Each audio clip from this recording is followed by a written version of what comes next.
Dios. Eh, Doy muchas gracias al Señor por esta oportunidad de poder compartir con ustedes la palabra del Señor. Gracias por la invitación a nuestro hermano Lenin que nos ha hecho el contacto. Y rápidamente le voy a invitar a que compartamos un pasaje de la palabra del Señor en la epístola del apóstol Pablo a los Efesios, en el capítulo 2, del versículo 1 en adelante. Efesios, capítulo 2, del versículo 1 en adelante.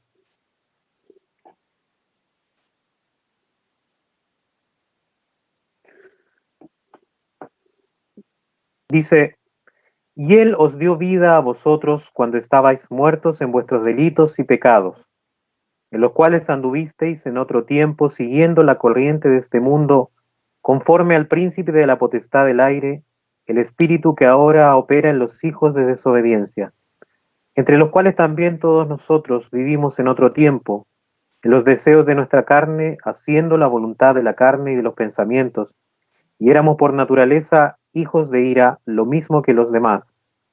Pero Dios, que es rico en misericordia por su gran amor con que nos amó, aun estando nosotros muertos en pecados, nos dio vida juntamente con Cristo. Por gracia sois salvos, y juntamente con Él nos resucitó, y asimismo nos hizo sentar en los lugares celestiales con Cristo Jesús. He leído en Efesios capítulo 2, versículos del 1 al 7.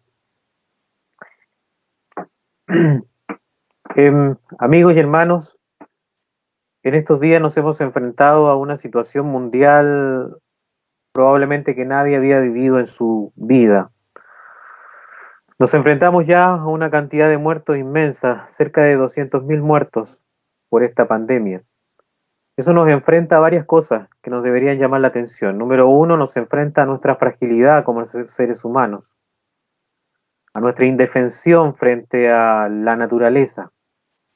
En segundo lugar, nos enfrenta sobre todo a aquellos que están más cerca de la muerte, a nuestro destino eterno, a preguntarnos qué pasaría si la muerte llegara a tocar nuestra puerta, no ya en las noticias, sino directamente en nuestra familia o incluso a nosotros mismos. Tercero, también nos enfrenta a la separación que significa la muerte. Por ahora es una separación momentánea, estamos aislados, pero podría llegar a ser una separación definitiva. ¿Cuál es el único consuelo entonces para los creyentes? ¿Cuáles son los consuelos que Dios ofrece al hombre de Dios? La palabra de Dios en 1 Corintios capítulo 15, versículo 51 en adelante, dice lo siguiente: He aquí os digo un misterio, no todos dormiremos, pero todos seremos transformados. En un momento, en un abrir y cerrar de ojos, a la final trompeta, porque se tocará la trompeta y los muertos serán resucitados incorruptibles, y nosotros seremos transformados. Porque es necesario que esto corruptible se vista de incorrupción y esto mortal se vista de inmortalidad. Entonces se cumplirá la palabra que está escrita: sorbida es la muerte en victoria. ¿Dónde está, oh muerte, tu aguijón? ¿Dónde, oh sepulcro, tu victoria? Ya que el aguijón de la muerte es el pecado y el poder del pecado la ley. Mas gracias sean dadas a Dios, que nos da la victoria por medio de nuestro Señor Jesucristo. Así que, hermanos míos amados, estad firmes, dice el apóstol Pablo, estad firmes y constantes, creciendo en la obra del Señor siempre, sabiendo que vuestro trabajo en el Señor no es en vano. Realmente, cualquier palabra de aliento que pueda darle a alguna persona queda en segundo lugar pensando en este consuelo, el consuelo de la gran resurrección. La resurrección es el consuelo final para el creyente que entiende que todo lo que ha hecho no será tirado al tacho de la basura, sino que un día, aun cuando la muerte pase por él, volverá a la vida, volverá a la esperanza. En un postrero día estarán con su Señor.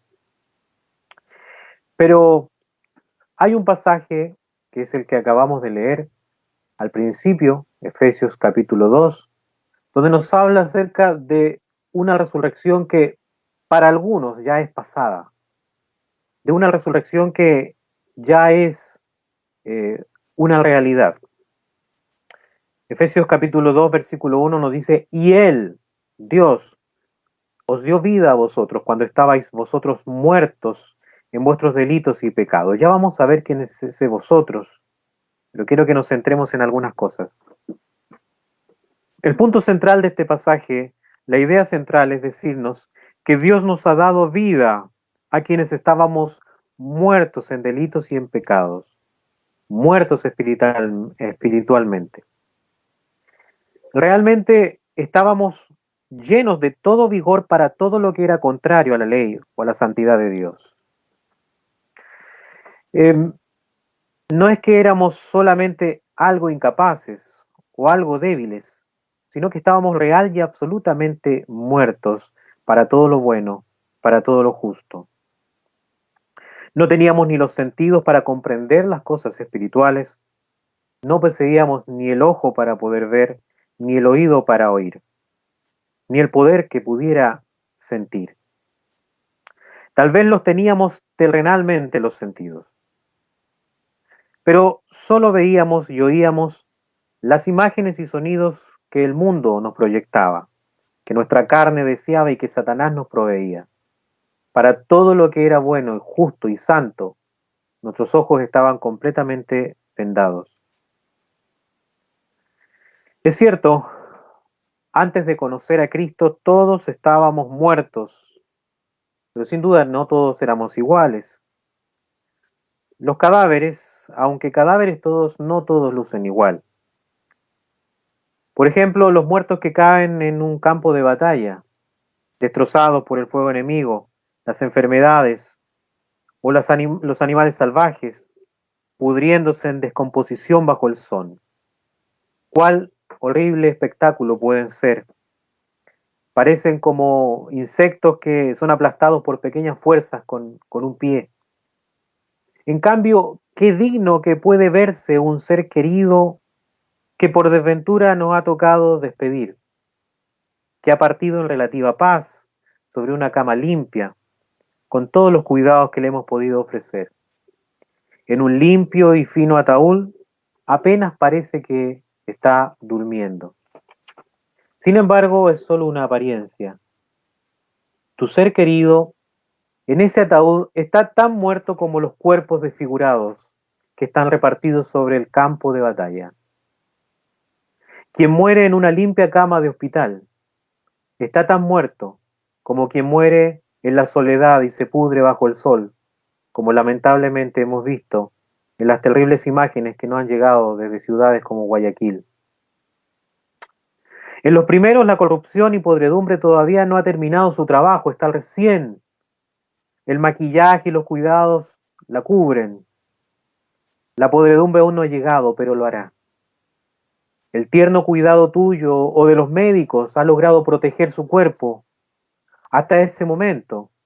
Sin embargo, hay muerte, muerte segura, muerte completa, tanto en un caso como en el otro. De igual manera, en el ámbito espiritual, vemos a muchas personas que son atractivas, que son amigables, admirables en todo cuanto tiene que ver con lo moral, con su conducta moral. Sin embargo, a pesar de todo eso, de su buen nombre, están muertas. Como aquel joven rico a quien el Salvador miró y amó, según Marcos capítulo 10. Podemos tener un parecer limpio y pulcro, como si la corrupción no nos afectara, como si el pecado no estuviese en nosotros. Tenemos a otros en nuestras ciudades que son borrachos, blasfemos, impúdicos. Ellos sin duda están muertos, pero no más muertos que los otros. Pero su muerte parece haber dejado sus terribles huellas más claramente visibles y más prontamente. Son y parecen cadáveres andantes. Es que hay una ley natural que Dios ha establecido. El pecado engendra la muerte y la muerte engendra la corrupción de manera inevitable. Su muerte ha dejado terribles huellas más claramente visibles y más prontamente, pero de manera inevitable llegará a unos y a otros. en limpios y sucios, en sobrios y en borrachos, en ilustres y en despreciados. La pregunta que podemos hacernos hoy, eh, ¿qué tan embarrados en ese estado de corrupción estábamos antes de venir a Cristo? Pero ese no es el centro de lo que queremos conversar hoy. ¿Qué tan evidente se hacía la muerte en nuestros cuerpos y en nuestras almas antes de llegar al Señor? Lo que sí es cierto y lo que quiero que todos tengamos claro en nuestro corazón es que antes de venir al Señor estábamos muertos, con absoluta certeza. Aunque hayamos sido educados por padres piadosos y hayamos recibido buena instrucción en el Evangelio, aunque hayamos sido saturados de toda piedad que nos rodeaba, estábamos muertos, tan muertos como el ladrón en la cárcel o el borracho tirado en la vereda o la prostituta en la calle. Ahora el texto nos dice que aunque estábamos muertos, Cristo ha venido y por su Espíritu nos ha levantado de la tumba. Este texto nos trae buenas noticias, noticias como las de la Pascua, como las recibidas por las mujeres que madrugaron para ir a ver el sepulcro de su Señor, como esas mujeres que se encontraron con la tumba vacía. Este texto es como un himno que entona un cántico a la resurrección, toca a nuestro oído una trompeta de triunfo, de nueva vida, introduce un mundo de nuevo gozo y de alegría. Estábamos muertos, pero ahora vivimos por el Espíritu de Dios. Ahora, antes de seguir y continuar con esto,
de tal forma que si no han recibido la vida, puedan tomar conciencia de ello. Tal vez, como dijo un poeta cristiano, usted es solamente un hijo de la naturaleza, primorosamente vestido, pero muerto espiritualmente. Pero si han recibido la vida por el Espíritu, aunque su vida sea débil, puede clamar al Dios vivo con un Abba Padre, que nunca brotará de ningún labio que no haya sido tocado y revivido por el Espíritu Santo.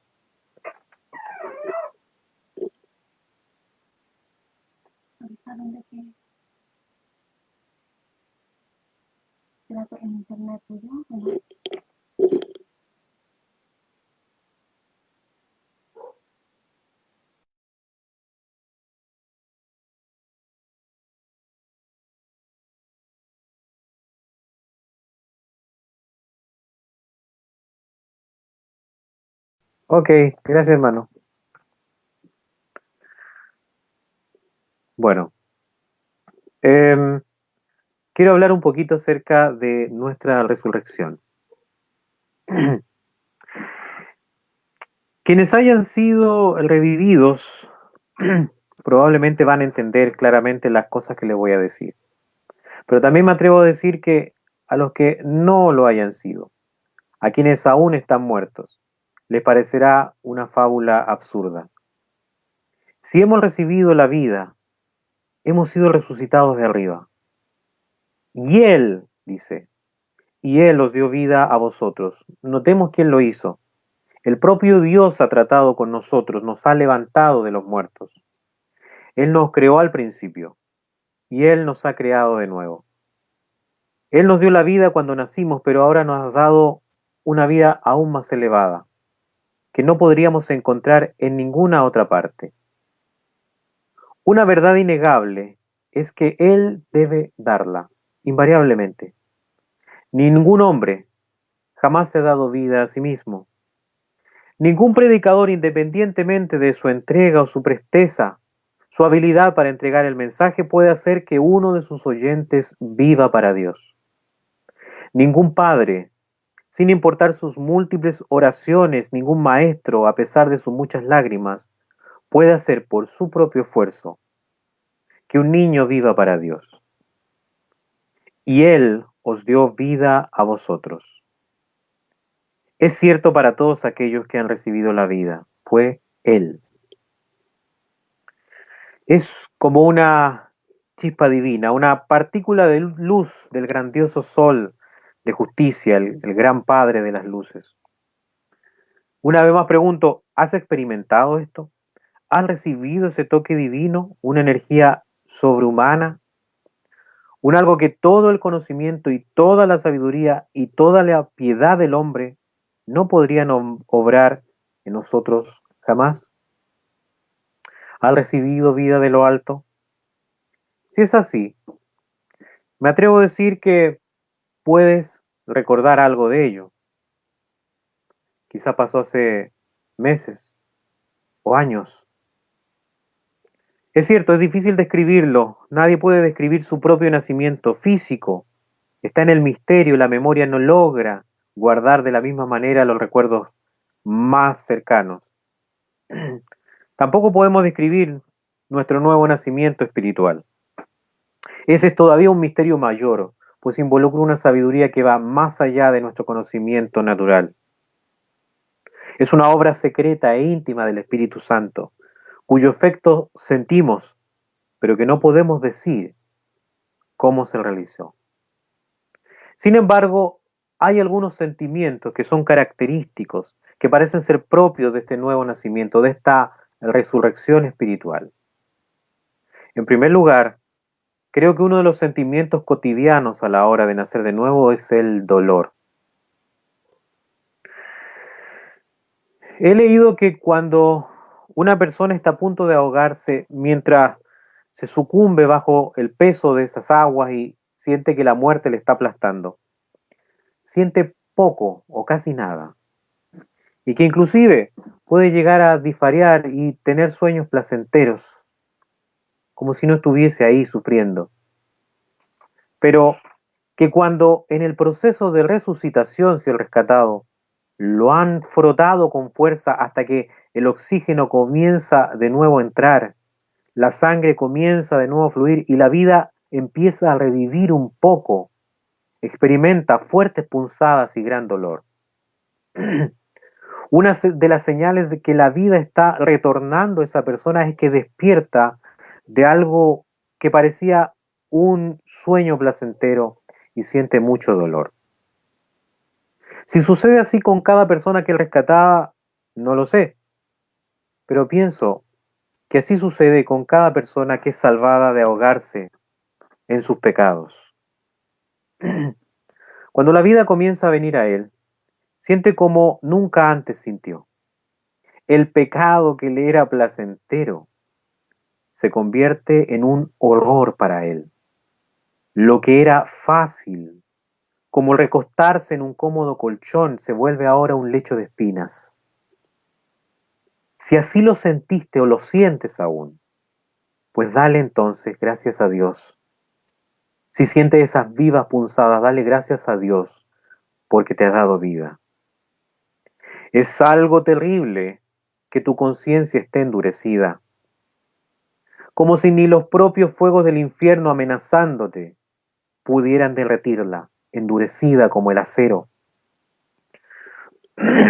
Tener una conciencia es una gran misericordia de parte de Dios, aunque sea únicamente una conciencia que produce dolor, que te acusa y te acusa, que te hace llorar, Gracias a Dios por el dolor que sentimos cuando nos hirió el pecado, como dice nuestro himno. Aunque cada palabra divina que entra ahora en tu corazón parezca desgarrar tu alma, es la medicina para quitar la podredumbre, para dejar que siga avanzando la muerte y entre en ti la vida. Esta vida divina usualmente comienza con dolor. Pero no solo con dolor, también con nueva vida, con sorpresa. Luego de esto todo sorprende. Si una persona no hubiera existido jamás y de repente es venido a la existencia a una edad adulta y tuviera que experimentar todo, todo sería extraño para él, todo sería nuevo. Todo es extraño en el dominio espiritual en el que ha nacido. Es sorprendido 1 y 100 veces al día. El pecado, por ejemplo, se muestra ahora como verdadero pecado. No puede entenderlo. Había mirado anteriormente el pecado, pero no lo había visto como pecado. Ahora le ve sin adornos, sin los adornos satánicos.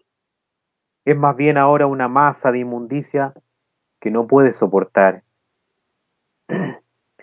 Y Cristo, el amado, el Salvador, se manifiesta ahora a esa persona que ha nacido de nuevo de una manera muy gloriosa.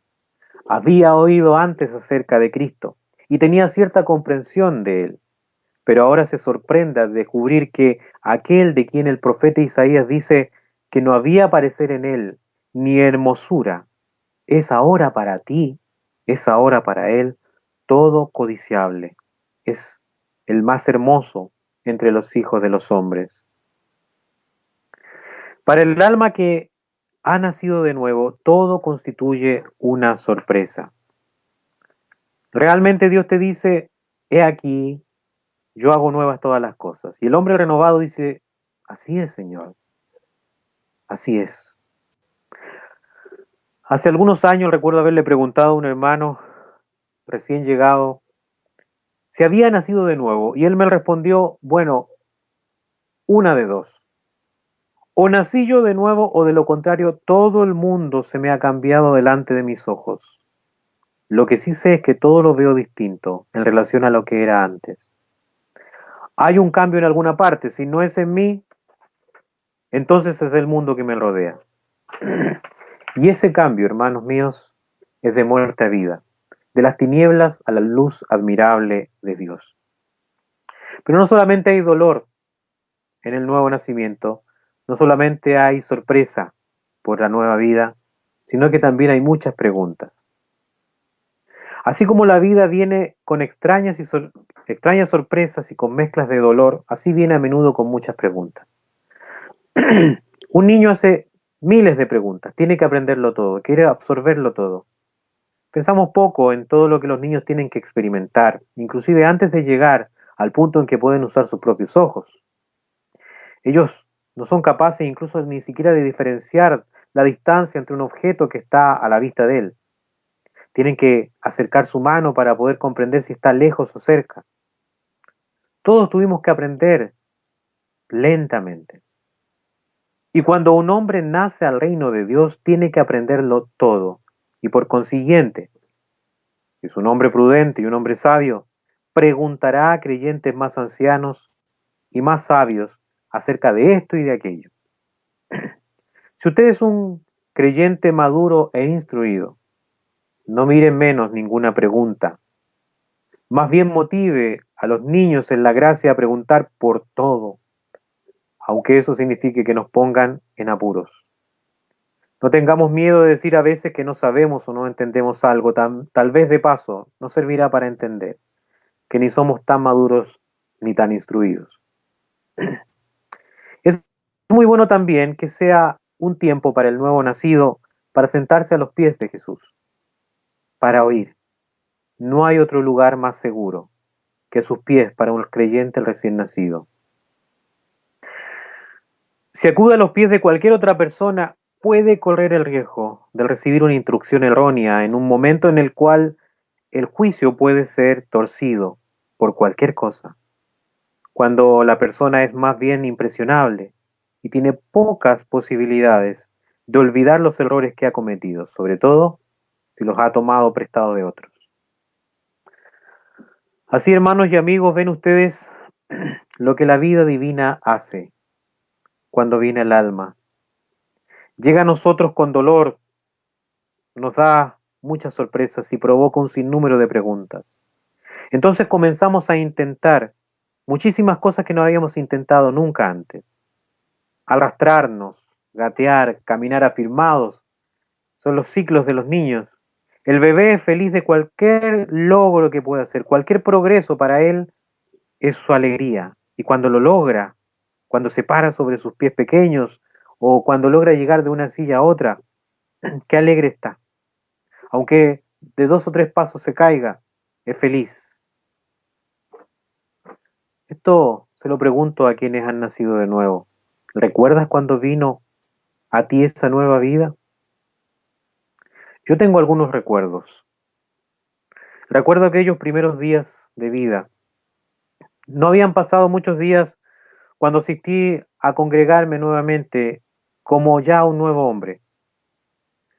Pero en esos pocos días ya había acumulado varios tropiezos antes de presentarme en la congregación de los santos. Recuerdo que ese día un predicador enseñó el pasaje de Pablo diciendo: miserable de mí, ¿quién me librará de este cuerpo de muerte? Y fue como si estuviesen hablándome a mí y quisiera levantar la mano para decir: sí, yo era ese, yo soy ese miserable. Llevo días de nacido de nuevo y soy miserable. ¿Quién me podrá librar? Era lo que llenaba mi mente. Alguien recuerdo que comentó cerca mío la frase de que eso era una frase de Pablo inconverso, era más bien de Saulo de Tarso, no tanto así de Pablo, el apóstol. Algo que seguramente dijo antes de su conversión. Yo, aunque tenía pocos días de convertido, nunca pude creer esa afirmación. Solo un verdadero cristiano podría o querría clamar contra el pecado de esa forma tan amarga. Miserable de mí. Si la gracia no estuviera con él, estaría satisfecho, tranquilo como yo lo estaba unos días antes con mi carga de pecado, cuando me sentaba insolentemente a escuchar la exposición de la palabra de Dios satisfecho de mí mismo. Pero ese día para mí era una carga pesada. Los recuerdos de mis caídas recientes eran una carga pesada de la cual quería ser liberado. Apenas se nos dio la vida, cometíamos uno y mil errores. ¿Usted recuerda cuando comenzó a orar como un nuevo creyente? ¿Pensaría en esa oración como una oración ejemplar? ¿Le gustaría que esa primera oración suya fuera impresa o fuera leída hoy? Tal vez le da vergüenza. Puede ser que a nosotros no nos guste tanto, no se vería bien si estuviera impresa. Pues yo creo que a Dios le gustó más que muchos de los adornados discursos que repetimos hoy. ¿Se recuerda usted cuando comenzó a confesar a Cristo entre sus amigos o conocidos? Cuando presentó a Cristo por primera vez, seguramente tartamudeaba o balbuceaba. Cuando intentaba hacerlo, como me pasaba a mí. Lloraba más que hablaba, tenía más lágrimas que palabras. No era un discurso árido y calculado, iba más bien sazonado con llanto de dolor y de ansiedad. Esa era la nueva vida expresando poderes con los que no estaba familiarizado, con emociones ajenas a la vida anterior. Entonces, así fue la manera en que la nueva vida, la vida espiritual vino a nosotros. Nosotros desconocimos lo que era cuando vino. Nunca antes habíamos sentido así. No podíamos pensar que realmente habíamos pasado de muerte a vida. Sin embargo, mirando hacia atrás, nos damos cuenta que las amarguras interiores, la angustia del corazón, los anhelos, las súplicas, Las luchas y los llantos no se habrían dado jamás en un corazón muerto, sino que eran las señales seguras de que Dios nos había dado vida y que habíamos pasado a una novedad de vida.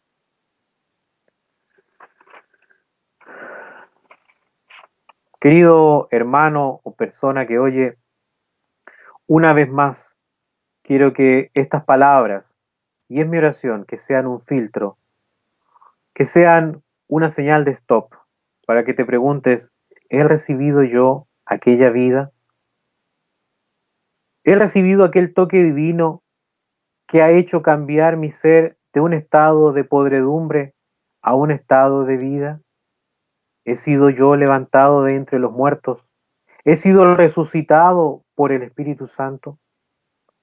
Si no lo ha hecho, si la respuesta no es entera y satisfactoriamente sí, puede hacer hoy, aprovechando que está en su casa, en la privacidad que le ofrece a lo mejor su habitación, pueda acudir a Cristo con fe, pueda creer esta palabra y decir, Señor, quiero yo también que tú me des vida.